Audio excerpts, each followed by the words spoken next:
June the 24th, 1990, Turin's Delle Alpi Stadium. For only the fourth time, South America's bitter rivals face each other in the final stages of a FIFA World Cup. And this time, a single moment of Maradona genius sent the Samba boys packing. It was a Clásico for Brazil, a South American derby, one of world football's great matchups, Brazil versus Argentina. Argentina had won the World Cup in 1986 and were there to defend their title. We dominated the game and created numerous chances, but we simply couldn't finish. It's an unwritten rule that if you don't score, you'll eventually concede, and that's exactly what happened to us. A great bit of play by Maradona, and we were eliminated from the World Cup. When Sebastião Lazaroni took over at Brazil's helm in 1989, he steered them to their first Copa America in 40 years.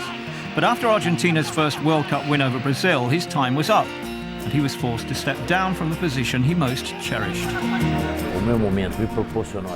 Coaching Brazil gave me the sort of profile of which I could barely have dreamt.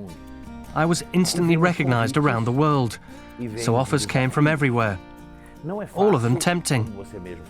It isn't easy to coach around the world as you face many challenges and have to adapt to different cultures, customs and the characteristics of the country you're in. You also have to adapt to new players. But most importantly, I've always relied on my roots, my knowledge and my love and pleasure for football. He first tried sharing that knowledge in Italy. He spent 2 seasons at Fiorentina before setting off on a meandering journey that's taken him to all corners of the world, to 9 countries and 22 sides in all.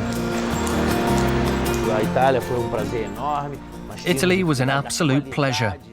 I spent some quality time there, although it was a difficult period economically. Then I arrived in Japan at a big moment in their football history. The organisation there is fantastic. They're very passionate about their football and always want it to grow. It was a great challenge for me. China wasn't as well organised. The emphasis there was more on the quality and history of the former professionals who went there.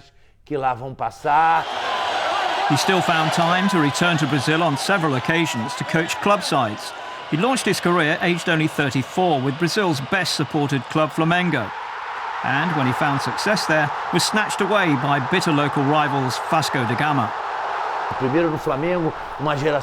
I started with a completely new generation of players at Flamengo. We matured as we played together and went on to win a title.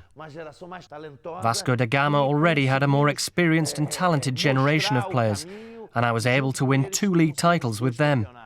But both of them are, of course, big clubs. They were 2 major opportunities for me. I think any coach would want to be in my shoes and start their career by coaching 2 great clubs like Flamengo and Vasco da Gama.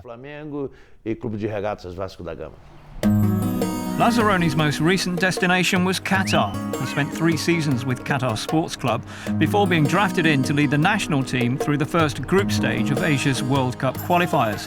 Although they're in a firm second place behind Iran, he was dismissed following Qatar's poor showing in the football tournament of the Arab Games, which they hosted in December. I've had the opportunity to work and be friends with the likes of Zagallo, Pereira, Flavio Costa, Tele Santana. These people made an impression on me, and I still feel their impact even today. That's the essence of Brazilian football. I think our culture, our passion, our love is demonstrated on the pitch. That's what moves us and what gives us pleasure and satisfaction. And nothing would give more pleasure to a Brazilian as passionate as Lazaroni than to see the Seleção win the next World Cup on home soil. While many believe that not having qualifying matches and a lack of obvious candidates to form the spine of the team could hurt Brazil, Lazaroni is still hopeful.